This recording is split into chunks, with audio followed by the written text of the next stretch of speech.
The dragon dreamed of cities. Firelight licked black stone, turning towers to molten spears. Bridges of fused glass arched over rivers of crawling lava. Shadows of great beasts circled high above, their wings beating slow and heavy as the hearts of gods. Voices murmured beneath it all, in a language older than Valyria, older than dragons, older than men. The dream stank of ash and salt, of charred flesh and hot metal, and through it all there ran the keening note of something vast and wounded. Daenerys Targaryen awoke with a gasp, clutching the damp linen of her cot, her skin slick with sweat despite the night's chill. The ship rocked gently under her. Wood creaked. Waves whispered along the hull. Somewhere above, a sail cracked as it shifted, and a man cursed softly in a tongue she did not speak. The lantern swinging from the low beam overhead cast the cabin in a yellow sway, making the shadows crawl like smoke. She lay still, breathing hard, letting her heart remember where it was. Not in that burning city, not in the molten sky, but in her chest, on a ship cutting through a dark and ordinary sea. But the dream did not fade. It never did anymore. She could still taste the air, copper and brimstone, and feel the weight of those unseen eyes upon her. Not Drogons, not Regals, not Valyrians even in memory. These were older eyes, longer, like slits cut through the world itself. Daenerys pushed herself up on her elbows and winced as the ship dipped. Her bare feet found the floorboards, cool and sticky with salt. Someone had spilled seawater earlier, and it had dried in silver films along the grain. Her hands were still shaking. "Enough," she whispered, in the common tongue first, then in her own. Kisir, Treya, Syt Nike. Enough. Stop. For me. The words had no power over the dream. They never had. She reached for the cup on the little table beside her bunk and found it still half full of watered wine. It had gone sour and warm, but she drank anyway, staring at the lantern flame. It flickered once, twice, then stretched, thin and tall like a spire. Her breath caught. The flame did not move with the ship's sway. It stood straight, a narrow tongue of gold, then white, then a strange, unhealthy purple at its heart. A whisper brushed the back of her mind. Not in words, not at first. More like the echo of a sound she could almost recall. Dragons screaming as they died, stones splitting open, towers falling into boiling seas. Then the flame snapped back to itself. The lantern swayed. The shadows crawled as before. Daenerys set the cup down with careful fingers. She did not sleep again. By dawn, when she came up onto the deck, the sea was a dull gray mirror and the sky above it a pale, indifferent blue. The wind had died to a faint breath. The sails hung heavy, like folded wings. Men moved slowly through the morning's work, their voices low, as if they were afraid to stir the air too much. "Your Grace," said Ser Barristan Selmy, stepping from the shadow of the forecastle. His white hair was tied back in a tail, his lined face calm and grave. "You look unwell." She gave him the smallest of smiles. "I have looked worse, Ser Barristan. Do you remember the grasslands? The fever? I remember you riding through it," he said. "You would not lie abed even when you could not stand. Then I am improved. I can stand quite well." She moved to the rail and looked out over the water. It looked back, empty and bright. "How far?"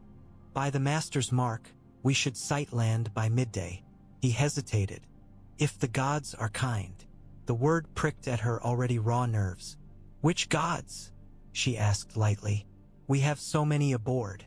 The seven, the Lord of Light, the Great Shepherd, and the Dothraki do not name theirs at all." "And you, your grace?" Barristan asked quietly. "Which do you call on?" Daenerys watched a line of foam unravel along the ship's wake. "Once, I prayed to the mother and the warrior," she said. "When I was a girl in Pentos, I whispered the names my brother mocked and hoped they might hear me. Then I walked into a pyre with 3 dead stones and came out with dragons. If there is a god that listens to me, Ser Barristan, I do not know its name. And yet something listens," he said. She looked at him sharply. He did not flinch. You scream in your sleep, your grace, not like one having a bad dream. It is different. The men have begun to make signs when they walk past your door. What signs? He made one almost apologetically. Fingers to brow, breast, shoulders. The sign of the 7. They should know by now, she murmured, turning back to the sea. The 7 did not wake the dragons. No, Barristan agreed softly. They did not. They stood side by side in silence for a time. The dream had left a rawness in her bones, as if some giant hand had reached in and stirred her marrow. She could feel the shape of that burned city behind her eyes, waiting. Not Meereen, not King's Landing. Taller, stranger, more beautiful and more terrible than both. Her blood sang to it like metal to a lodestone. Ser Barristan, she said. You were in King's Landing when the last of my family fled? I was. Did you ever see Valyrians before us? True ones, not just Targaryens. Merchants, perhaps. Travelers. He frowned, considering. I saw men who claimed the name, he said. Silver hair, pale eyes, all the marks. But Valyria was gone long before I was born, your grace. What came to the capital by then were only echoes. What did they say of the place itself? She asked. Of the freehold. That it was a city of wonders, he said, and a city of sins. That dragons perched on every tower and the sky was red with their passing. That there were roads of glass, and mountains that breathed smoke, and seas that boiled. He hesitated, and that the Valyrians themselves thought they were gods. They were not, Daenerys said too quickly. No, he agreed. Or if they were, they died the same. A shiver went through her. She remembered the lantern flame, the way it had stretched, the whisper at the edge of hearing. Sometimes, she said slowly, I wonder if the doom truly killed everything there. Ser Barristan turned to her. What do you mean, your grace? She opened her mouth, then closed it again. The words that wanted to come were not hers. When she tried to shape them, she tasted ash. Nothing, she said. Dreams, that is all. He watched her a moment longer, then bowed his head. If dreams trouble you, tell me, he said. I served another dragon once whose dreams turned dark. I did not heed the signs in time. I will not make that mistake again. Rhaegar, she whispered. His face tightened, then smoothed. He dreamed of prophecies, Barristan said, of songs and swords, and a darkness that would swallow the world. He wanted to be its savior. Perhaps he might have been, if the world he tried to save had not devoured him first. Daenerys thought of her own dreams, of fire and ash and screaming stone. I am not Rhaegar, she said. No, he agreed quietly. You are not. Around midday, the sea began to change. It was not sudden. At first, it was no more than a thickening of the air, a heaviness that settled on the deck like a damp cloak. Men who had been speaking fell quiet. The creak of the rigging grew louder. The waves, which had been rolling in easy swells, flattened, as if pressed down by an invisible hand. A smell rose, faint at first, then stronger. Not the clean salt stink of the open water, but something sharper, metallic, like the air after lightning. Daenerys stood at the prow, her fingers curled around the carved wood of the figurehead. Her hair whipped about her face, though there was no wind. Where is it? She asked. The master came shuffling up beside her, his dark face slick with sweat. There, your grace, he said, pointing with a shaking hand. At first she saw nothing but a darker line on the horizon, like a smudge of ink where the sky met the sea. Then her eyes adjusted, and she realized the smudge was not flat at all. Towers, broken, twisted silhouettes, rising from the water like the ribs of some gargantuan beast. Between them, she glimpsed the suggestions of arches, bridges, collapsed domes. Everything was the color of old bone and cooled lava. Smoke rose from somewhere within that jagged crown, thin and white, blown sideways by a wind that did not touch their sails. The smoking sea, muttered the master, making a sign with his fingers. The Doom's own mouth. Men crossed themselves or touched amulets. Someone spat over the side. Someone else began to mutter a prayer in a rough, guttural tongue. Ser Barristan stepped to her other side. "Your Grace," he said carefully, "we should steer clear. The charts warn of shallows, hidden rocks, currents that run wild." "He steers as I command," Daenerys said without looking away. The master swallowed. "Your Grace." She could feel it now like a tug behind her breastbone. The closer they came, the stronger it grew. Not a voice, not yet. Pressure. A knowing. In her dreams, she had flown above this place. She knew it as well as she knew the scabbed hills above Meereen's fighting pits. The broken towers were not broken there, but whole and shining.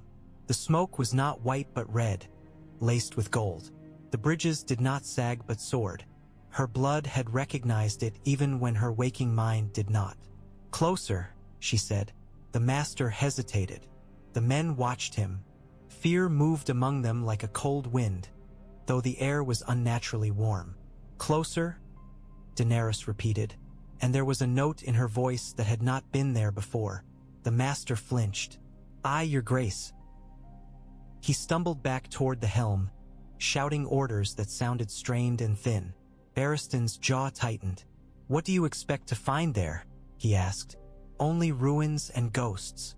"Not only," she said. "Daenerys." There was no Your Grace now. Just her name, carried on a note of urgency she had rarely heard from him. "Whatever calls to you there, it is born of fire and death." The doom was no accident. If the stories are even half true, it was the earth itself tearing its children apart. "No good thing waits for you in that smoke. The dragons were born in death," she said. "And how many died for them?" he asked.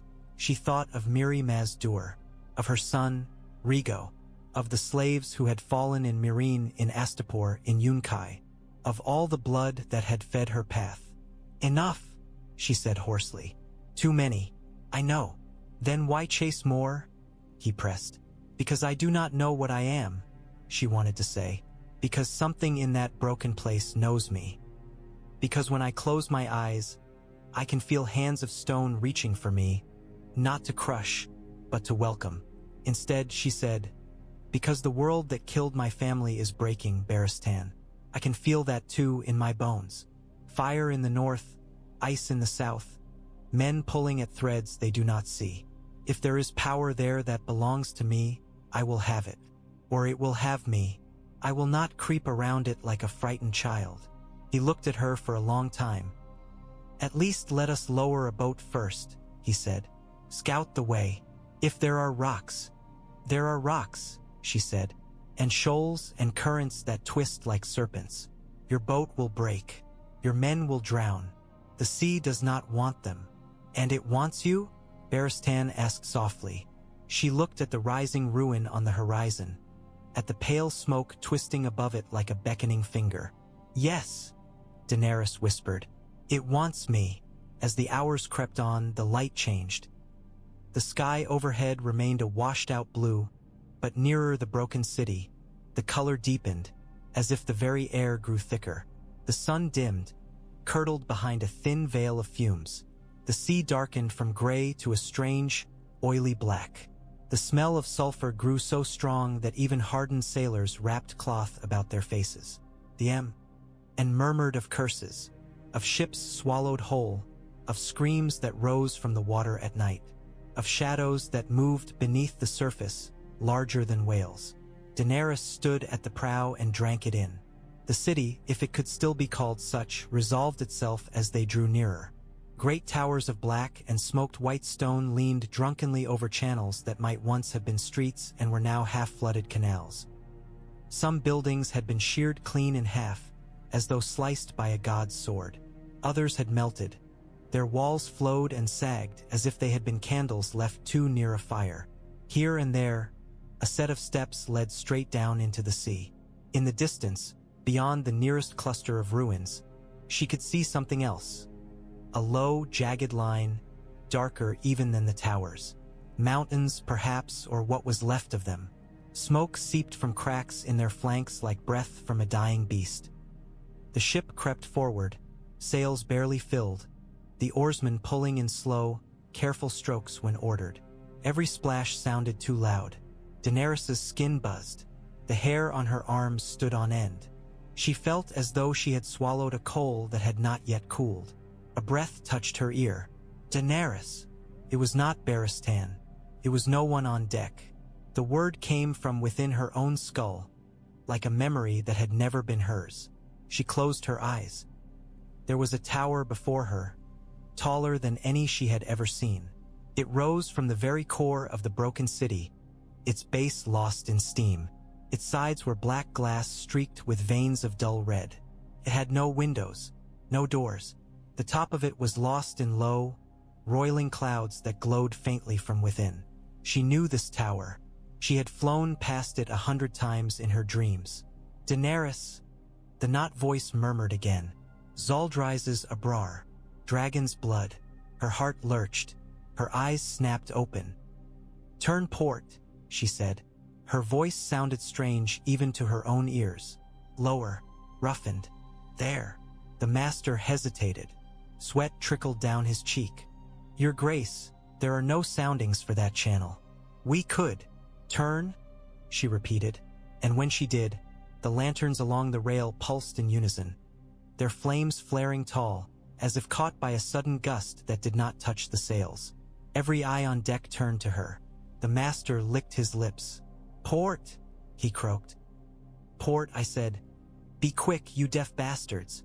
The ship groaned as it obeyed, sliding toward a narrow gap between two half-toppled spires. The air grew hotter still. Daenerys's skin prickled as though 1,000 invisible hands were reaching for her. When the hull scraped something unseen beneath the water, men cried out. The ship lurched, then steadied. We'll rip her keel out, someone snarled. We'll founder, we'll. The Not voice uncoiled in Daenerys's chest. It rose up her throat like a column of heat. When she spoke, the words were Valyrian, but not quite the Valyrian she knew. Lakiri gentis, she hissed. Be still, little one. The planks underfoot shuddered. For a heartbeat, she thought she felt another shudder answering, deep below them, as if something vast had turned over in its sleep. Then the resistance fell away. The ship slid forward like a knife through flesh. Men crossed themselves frantically. Barristan stared at her. She did not meet either their fear or his questions. The tower in her vision loomed larger now, superimposed over the ruin before her eyes. This close, the shapes she had taken for mountains resolved into something else. Walls of stone so tortured they might have once been mountains, now twisted and cracked and honeycombed with vents. Smoke spilled from them in slow, steady fountains. Here and there, she glimpsed a dull, sullen glow within. Drogon, she whispered. She did not need to call him. He was already coming. She felt him before she heard him. A tightening in her chest, an answering heat. Then the sky above them tore open with a thunderous roar, and a black shape stooped down out of the fumes. Men dropped to the deck or fled for the rail as a gust of hot wind blasted across the ship. Drogon swept past the mast, his wings churning the air to whipped froth. He banked once, twice, then came back, lower, his roar echoing between the shattered towers. He alighted on the broken stone of a nearby quay with a crash that shook dust loose from the ruins. His claws scored the rock. His tail lashed. Smoke curled from his nostrils, thick and black. He had grown since Meereen. He was longer now, his wings broader, his neck corded with new muscle. His scales, once merely dark, now seemed to drink the light, shimmering with hidden crimson in their depths. His eyes found her at once. Her heart leapt. Whatever waited here, whatever called, he was still hers. Daenerys stepped onto the rail, ignoring the cries behind her. The drop to the quay below was not so far. The water between ship and stone hissed and steamed where it touched the black rock. She did not hesitate. She jumped. The air rushed cold around her, then hot, then a sudden blast of furnace as Drogon's wings swept under her. She landed hard between his shoulders and clutched at the spines along his neck. The world lurched, the ship and the tower and the smoking sea spinning together as he flung himself into the air. Men shouted. Someone screamed. The ship fell away beneath them. The ruins rose to meet them.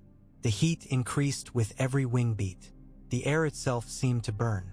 Smoke tore at her eyes, thick with the stink of sulfur and something older, something like rot baked in an oven.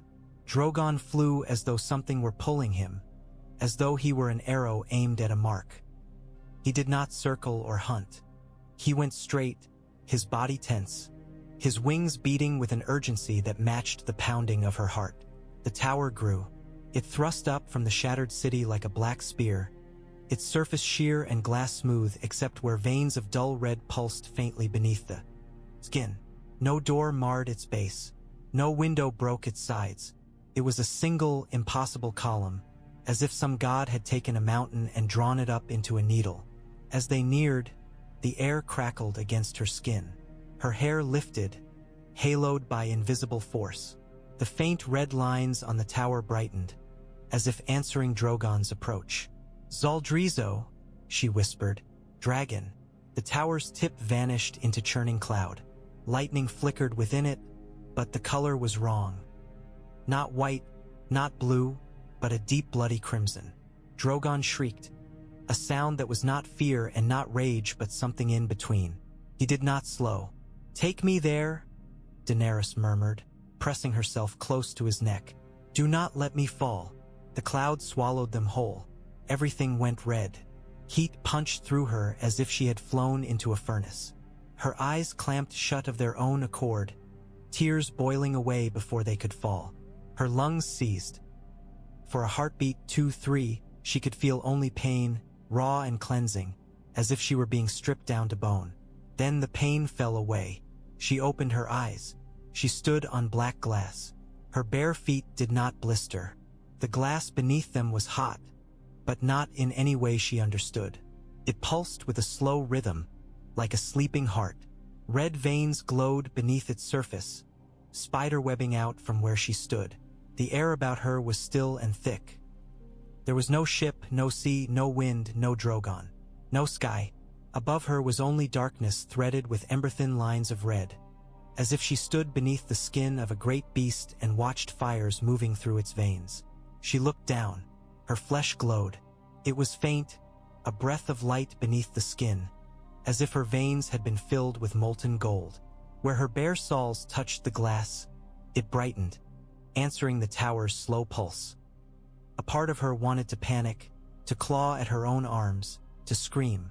Another part felt oddly calm, as if some long-delayed meeting had finally come to pass. "You took your time," said a voice. It came from everywhere at once and from nowhere at all. It was male and female, old and young, a chorus and a single whisper. It spoke in Valyrian, but not the Valyrian of Astapor or Volantis, nor the pure high Valyrian of the Dragon Lords. This tongue flowed like molten metal, every word heavy with echoes of others. Daenerys turned slowly. The darkness around her drew back. She stood at the center of a vast chamber, its walls curving up and away until they vanished into the murk above. The floor was a single sheet of black glass. Rivers of red fire ran beneath it, joining and splitting, forming shapes that were not quite letters, not quite sigils. They moved around her like a great slow whirlpool. Something stood at the far edge of the circle. At first she thought it was a man, tall, robed, hooded, hands folded at his breast. But as she looked, his outline shimmered and broke. His shoulders became wings. His robe became scales. His hands became claws. Then, as she blinked, he was a woman, her hair like flowing molten gold, her eyes pits of ember, then a dragon vast and coiled, then a writhing knot of serpents of fire, then a pillar of black flame bound in rings of steel. "You are late," the shifting figure said, "but you are here." Her throat felt dry. "Where is Drogon?" "Close," said the god thing lazily. "Closer than he knows. His blood brought you. Yours brings him." "And my ship?" she demanded. "My people?" The figure tilted what might have been a head. "Above," it said. "Or below. These words do not mean much here. They breathe. That should satisfy you. Relief and anger warred in her chest. Who are you? She asked. What is this place? A soft sound ran around the circle, like distant laughter. This is what is left, the figure said. Of us, of them, of it. Its many voices braided together, then split again, some harsh, some musical.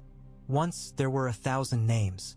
Once there were temples that scraped the sky and rivers that burned for sacrifices. Once, men brought us gold and slaves and blood and asked for dragons in return. The rivers of fire beneath the glass surged, showing her flickers. A city of unbroken spires, beasts coiled about their crowns. 1,000 men bowing as one before an altar of molten stone. Valyria, she whispered. Before, the figure corrected. And under, you call the city Valyria. That was never its name. That was theirs for themselves. Proud, petty. We were here long before they learned to shape stone with fire. Gods, she said. You are gods. We are what they made us, the voices said. What they called us. There were forces in the stone, in the fire, in the deep hot places of the world. The first dragon lords listened. They gave us form. They bent us into shapes their minds could grasp. They worshipped us, feared us, bound us with their sorceries. We were chained and fed and whispered to, like their beasts. The figure rippled, its outline breaking into wings and claws before knitting back together. And now, Daenerys asked. Now they are gone, the chorus sighed. Torn to ash, melted to slag, scattered in the wind. Their chains burned with them. The doom was not a judgment. Do not flatter them so. It was an accident born of too much hunger and too much pride. They cracked the world's bones to suck the marrow, and the world cracked back. And you, she pressed, when the mountains broke, when the seas boiled, do you pull a god apart with molten rock? The figure asked mildly. Do you drown a word? They ended our temples. They ended our priests. They ended the bodies we wore. They did not end what we are. But we were thinned, scattered. The rivers of fire dimmed, then brightened again, like a breath almost lost. Once, we were a chorus heard by every dragon, every smith who shaped dragon steel, every mage who whispered over a glass candle. Now we are a whisper at the edge of dreams, heard only by those whose blood has tasted our fire. Does not face turn to her. Like you, her skin prickled. I have never set foot in Valyria, she said. Not until now. You walk with its ghosts in your very veins, the thing said. Your forebears drank us through their dragons. They bound their line to ours. Blood of the dragon, they called it. They did not understand what that meant. The Targaryens survived the doom, she murmured. By chance. By a girl's dream of dragons screaming in the night. Not chance, the figure said. We pulled one thread from the burning tapestry, one family, one line. We had so little left. We saw what was coming and we poured ourselves into what we could reach. It moved closer. Each step it took seemed to echo 1,000 times, though its feet, if it had feet, did not quite touch the glass. You are the end of that line, it said. And its beginning. Daenerys swallowed. She thought of Viserys, raving and mad, of Rhaegar, haunted by songs of ice and fire, of Ares, burning men with wildfire and muttering of whispers, of her ancestors in their black castles on Dragonstone, listening to the waves. How much of them was you? She asked. We were a thread in their weaving, the figure said, a note in their song. We made the dragons answer their calls. We showed them paths through fire. We murmured of forging and binding. But we did not put madness in their minds, girl. That was theirs. They carried too much fire in too little flesh, and it cracked them. It stopped an arm's length from her. Up close, it was wrong to look upon. Her eyes could not find a place to rest. Every time she thought she saw a face, a high-boned Valyrian lord, a woman with ash-gray skin, a dragon's head with horns like molten iron, it melted and reformed. What do you want from me? She whispered. The rivers beneath the glass rushed faster, patterns forming that made her head ache to look at. "What do you want from yourself?" the figure asked in return. She thought of Myrine's broken chains piled at the Great Pyramid's base, of Astapor's slaves chanting Mysa, of Yunkai's freed men touching her skirts, of the green fields of Westeros she had never seen, the iron throne that had cut her father's hands, the small folk crushed beneath Lord's games, of the White Walkers in her brother's books, the others that stalked the far north, of winter, of death, of fire. "I want to break their wheel," she said, "to shatter the game that grinds the weak beneath it.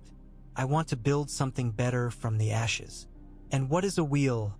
the figure murmured. "But a circle of power that turns and turns. Kings, queens, lords, priests. They rise, they fall, they rise again. Do you imagine you are the first to dream of breaking it? Your dragons are not the first to burn a city." "I know," she said. Her voice did not shake. "But I am the first Daenerys Targaryen. And I am all that is left of what you saved. If you called me here only to mock me, you have wasted both our time." Another ripple of that not laughter ran through the chamber. "You are bold," the God-shape said. "Good. We did not choose you for timidity." It leaned closer. She smelled ash and hot metal, and something under that, older. Stone warmed by the sun, the breath of a creature that had never known chains. "We called you here because the world is cracking again. The ice wakes in the far north. The dead stir. Fire answers. So many petty gods. So many thin little powers scrabbling for a grip on men's fears." Faces flickered in the shadows. A man of shadow with a burning sword. A woman in red with eyes like coals. A tree with a face that bled sap like blood. "We are hungry," the voices whispered. "We have been starving in the dark for centuries. We could lash out blindly. We could pour what remains of us into the earth and crack it anew. Turn all to ash and glass and start again." The rivers flared white-hot. For a heartbeat, she saw the world burning. Oceans to steam, cities to slag, forests to cinders. "Or," the figure said softly, "we could choose one vessel." His attention focused, and she felt it like weight on her bones. "One mind to hold our fire, one body to channel our power, one voice to speak for us in the world." "You want to use me as your puppet," she said. "No," the chorus said, every voice suddenly very clear. "We want to wear you. We want you to wear us. No more priests fumbling over spells. No more dragon lords half understanding the contracts they sign in blood. We offer you this, Daenerys Stormborn. Become our living avatar. Let us fill you and burn in you. Carry us into the world. Do with our fire as you will." She stared at it. She had thought once that no one would ever offer her that much power without price. That every gift would hide a chain. "What is your price?" she asked. The figure spread arms or wings or coils. It was hard to say. "We will feed," it said simply. "Through you. On fear, on awe, on the fire you wake in others. On the dead things you burn. On the worship that will follow you like a shadow. You will not be our slave. You are too stubborn for that and too damaged. You will be our partner." "And if I say no?" she demanded. "Then you will leave this place with what power you brought," it said. "Your 3 dragons. Your armies such as they are. Your clever mind, your fierce heart. You may win or you may fall. The world will turn. The ice will creep. You will die as all do. We will find another vein of dragon blood to tap, in 100 years or 1,000, or we will gutter out in the dark. The choice is yours." The choice. The word lay between them like a sword. She thought of her dreams, of the lantern flames stretching toward her, of Drogon's unnatural obedience, of the way the ship had slid free when she spoke. How much of that had been them? How much had already changed?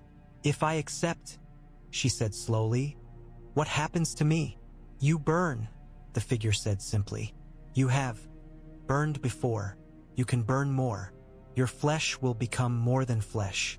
Fire will cling to you. Iron will soften at your touch. Your blood will remember every dragon that ever lived. You will see as we see, in places where stone flows and the world's bones grind. You will hear every prayer whispered to fire. You will feel the dead that burn and the dead that refuse to. Your thoughts will expand. You will not be only Daenerys. And my mind, she pressed. My will, I will still be I. If you were weak, you would not be here, the chorus said. We cannot puppet steel. We can only pour into the shape it offers. You are sharp, stubborn. You bend but do not break. We like that. We will tempt you, of course. Whisper, suggest. But we do not need another mad king. Madness rules only for a moment before it is overthrown. We need endurance. She almost laughed. You speak like a maester, she said. Making arguments, weighing risks. We have learned, the voices said dryly. We had centuries in the dark to think on our errors. We will not repeat them. She stood on the glass and felt the slow, patient pulse beneath her. Fire, bound in stone. Power waiting. If she said yes, she might become something monstrous. Something no longer quite human. She might lose herself, piece by piece, to the voices that would curl like smoke around her thoughts. She might become a queen who burned the world by mistake and called it mercy. If she said no, she might still do that. The wheel would turn. Men would die. Winter would come. But if she said yes, the White Walkers might break on her flames like waves on rock.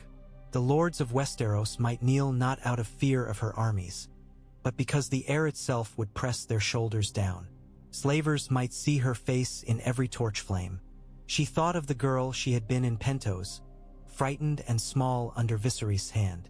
She thought of the woman who had walked into a pyre and come out with dragons. She thought of the mother who had named herself Mysa, the queen who had crucified masters. All of them were her. All of them had led her here. I will not be your slave, she said again. You will be our equal, they answered. Our face in the world, our hand, our flame. We will hold you as much as you hold us. And one day, when your flesh fails, when your mind is tired, we will let you go. Your spark will join ours. You will become part of what you wake now. No more alone. No more alone. The words struck somewhere deep. Daenerys closed her eyes. She saw Dragonstone, rising from the sea like a claw. She saw King's Landing, sprawling and filthy and cruel. She saw Winterfell, gray in the snow. She saw a wall of ice stretching from horizon to horizon, its top lost in cloud. She saw white figures moving in the dark, eyes like cold stars. She saw herself facing them with only 3 dragons and a fragile alliance of men who hated one another more than they feared the dead. It did not seem enough. She opened her eyes. What must I do? She asked. The god thing smiled, in 100 faces. Bleed, it said. The glass at her feet split. Not a crack she could see. No line ran through the smooth surface. But she felt it like a fissure in her bones. Heat rushed up through her, not burning but filling, as if some invisible hand were pouring molten gold into her skull. She gasped and dropped to her knees. There was no knife, no ritual bowl, no altar. The blood simply began to flow, thick and hot, from her nostrils, from the corners of her eyes, from the lines of her palms where her nails bit into them. It pattered onto the glass, each drop sparking like a coal. Where they fell, the rivers beneath surged up to meet them, fiery tendrils licking through the surface without breaking it. She screamed, not in pain but in sheer overwhelmed sensation, as the fire grabbed hold of her blood and climbed it. It was not like the pyre. Then, she had burned and not burned, fire licking her skin and hair without consuming. This was deeper. There was no separation between flame and flesh. It was as if every cell in her body remembered it had once been fire and was eager to become so again. Her veins flared. She saw them, bright lines under her skin, mapping her like rivers on a chart. Her heart, a furnace. Her lungs, bellows. Her bones, iron bars heated to white. Voices poured into her. Not words at first. Memories. The feeling of molten rock forcing its way through stone. The slow grind of tectonic plates. The first time a dragon egg cracked open in a pool of magma. The taste of a sacrifice's fear as they were lowered screaming into a vent. The pain of the doom, when chambers like this one burst and the pressure that had built over centuries tore free all at once, shattering mountains.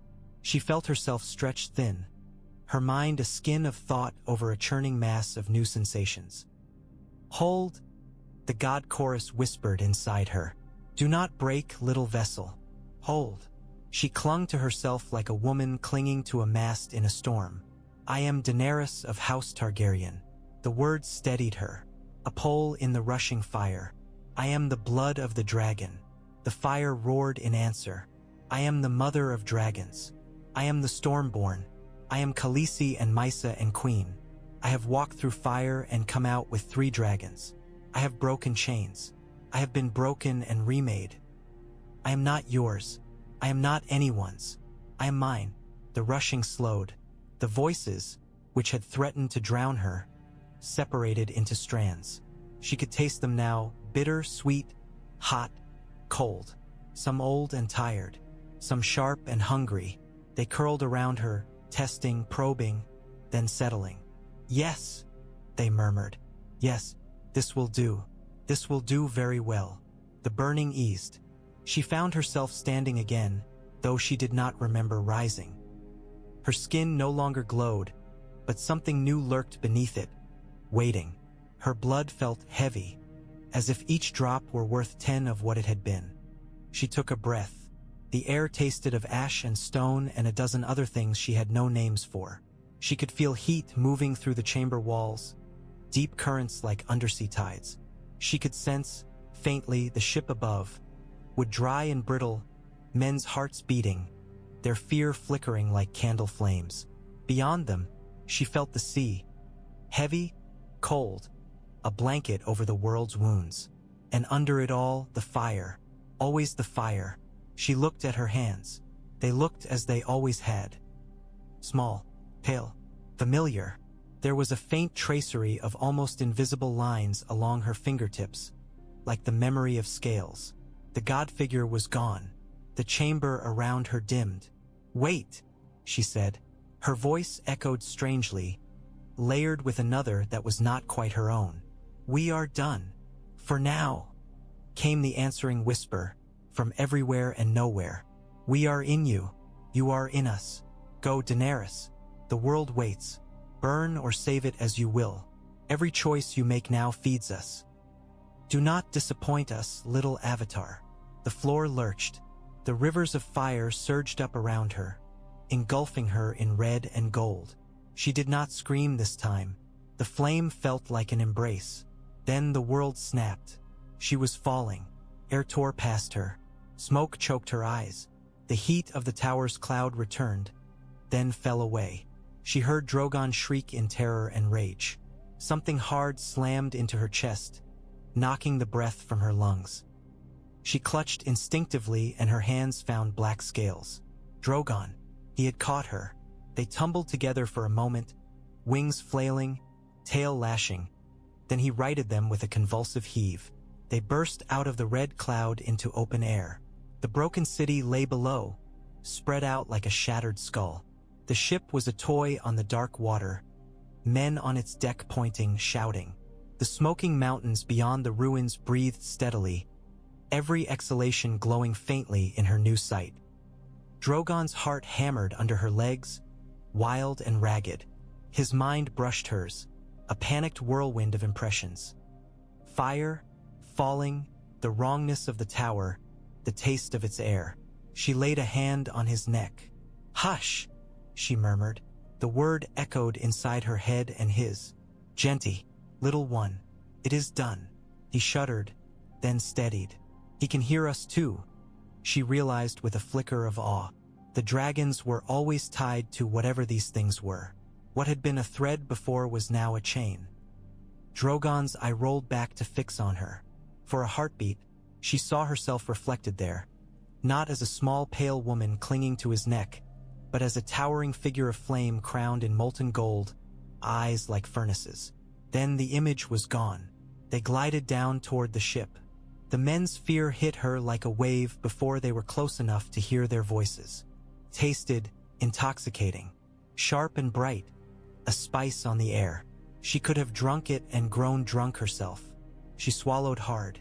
No, she would not begin with that. Drogon landed on the broken quay again, his claws sending up sprays of stone. Daenerys slid down his side and dropped lightly to the rock. The heat did not bother her at all. Ser Barristan stood at the rail, white cloak snapping in the strange, sluggish wind. His face was pale and set. When she looked up at him, his anxiety brushed her mind like a cat's tail. Fear for her, fear of what she might have become, fear of the place itself. "Lower a gangplank," she called. Her voice carried farther than it should have. It struck the sails and came back. Men flinched. They obeyed. The gangplank thumped down onto the quay.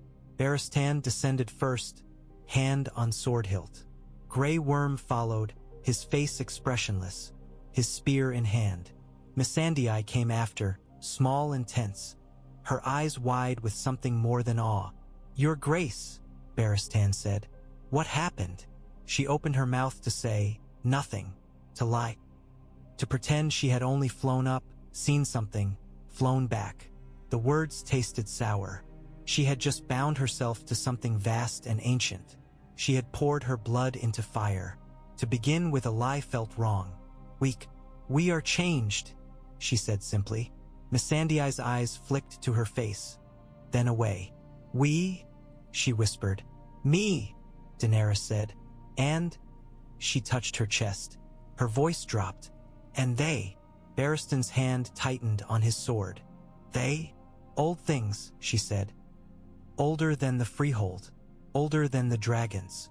Power bound in the bones of the earth. The Valyrians called them gods. They made pacts with them.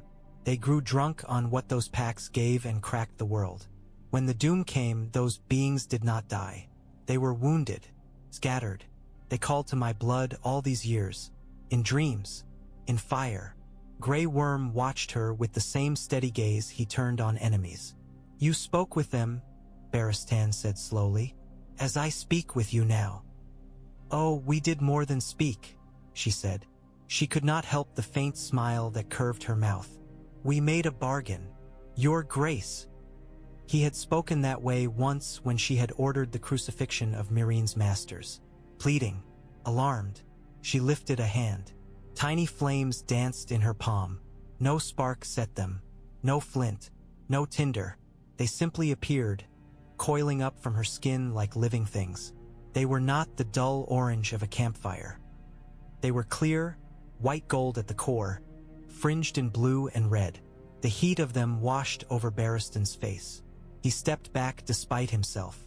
Missandei dropped to her knees so quickly her braid swung. Grey Worm's eyes widened for the first time she could remember.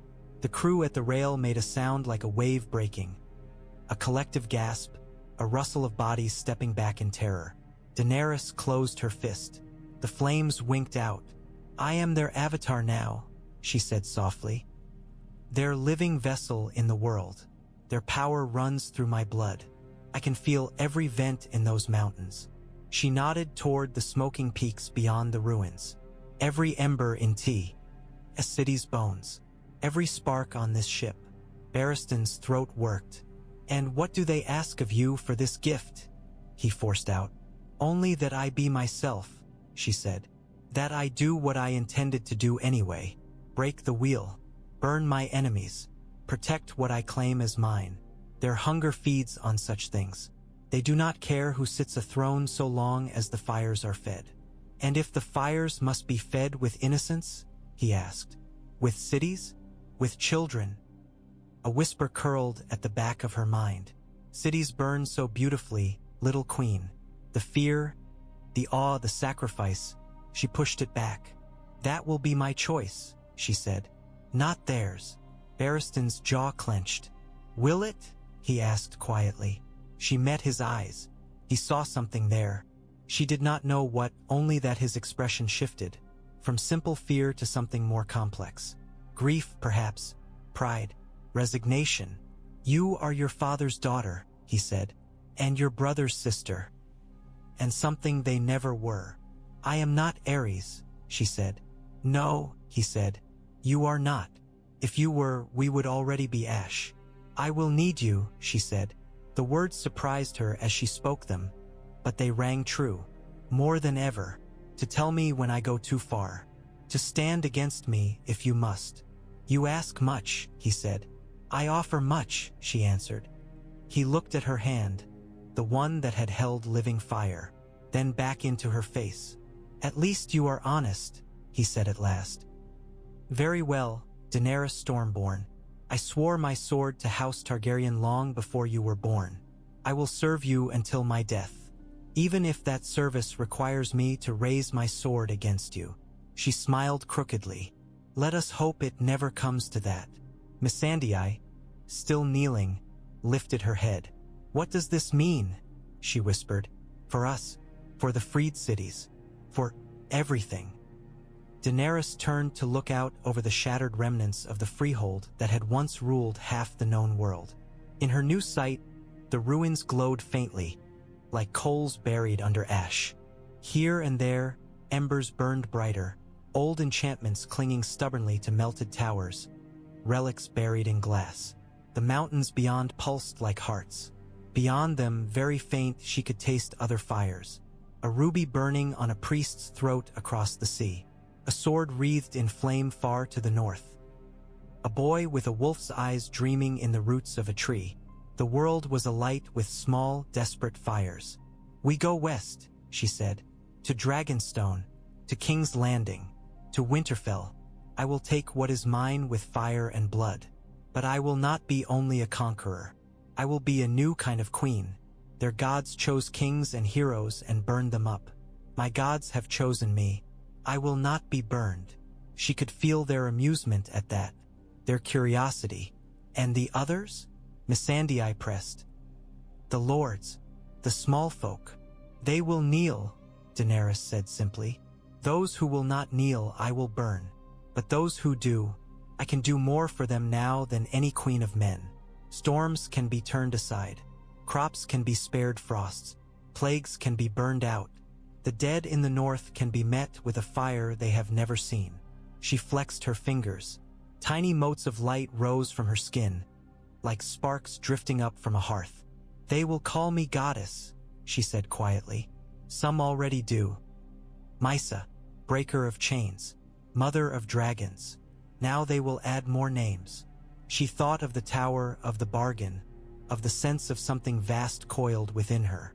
I will never be a god, she said. I will be a woman with godfire in her veins. There is a difference. For now, murmured the whisper inside her. She ignored it. Tell the men, she said to Missandei, that I went into the heart of the doom and came back, that I walked where no Targaryen has walked since the fall. That the fire did not kill me. Let them decide what that makes me. Goddess or monster or queen. They will choose queen, Missandei said at once. Daenerys smiled. Then let the gods tremble, she said.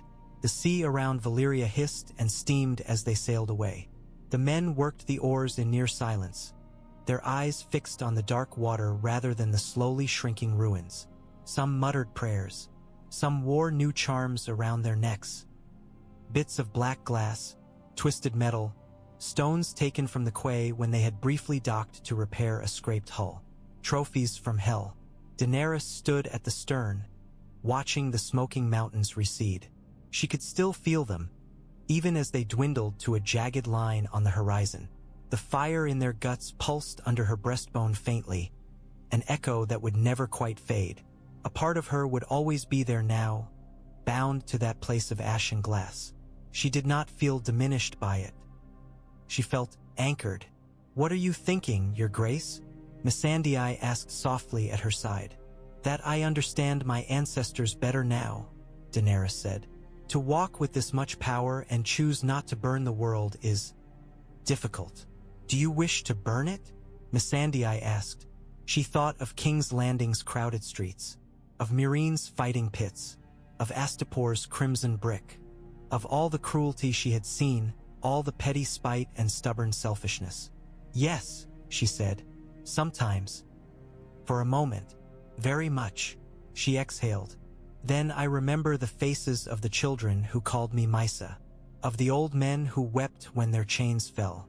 I remember the smell of charred flesh, the sound of screaming. It is easier to burn a city as an idea than it is to stand in its ashes with bodies at your feet. Missandei's hand brushed hers. A fleeting contact. Then you will not do it, she said simply. Daenerys looked at her. How can you be so sure? She asked. Because you asked Ser Barristan to stand against you, Missandei said. Because you told me the truth. Monsters hide what they are until it is too late. You are telling us now, while there is still time to run. And will you run? Daenerys asked quiet. Oh, why? Missandei's fingers twined with hers. No, she said. I will walk beside you. The world has always been ruled by gods of one kind or another. At least this one knows she is also a woman. The word pricked Daenerys' pride and soothed it in the same breath. Goddess. A girl in Pentos had once whispered names of gods in the night and begged for rescue. No one had come. Now men would whisper hers. It was a heavy thing to carry. She could feel their whispers already, carried on the wind, on the tongues of sailors who would one day tell of how the silver-haired queen had flown into the heart of the doom and returned wreathed in fire that did not burn her. The thought should have comforted her. Instead, it reminded her how thin the line was between savior and monster. You will keep my feet on the ship, she said to Missandei. Missandei smiled. On the deck, she corrected gently. They already left the ship once. Daenerys laughed, felt good. The god fire in her chest pulsed in time with the sound, brighter and warmer. The sense of something vast stirred, listening, curious. Get used to it, she murmured inwardly. I laugh, I cry, I doubt. I do not simply burn. There was a soft, amused ripple in response. For now, little Avatar, the whisper said. For now. The sea widened between her and Valyria. Ahead, invisible beyond the curve of the world, Dragonstone waited. King's Landing, Winterfell, the Wall. The night that was coming, teeth bared. Daenerys Targaryen, living avatar of ancient gods, watched the horizon. The wheel had turned long enough. She curled her fingers around the carved wood of the sternpost and felt the grain warm under her touch. Let it break, she said, to the wind, to the sea, to the gods within her, to the gods without. Let it all break, and from the ashes, we will build something the world has never seen. The fire in her veins answered, so be it.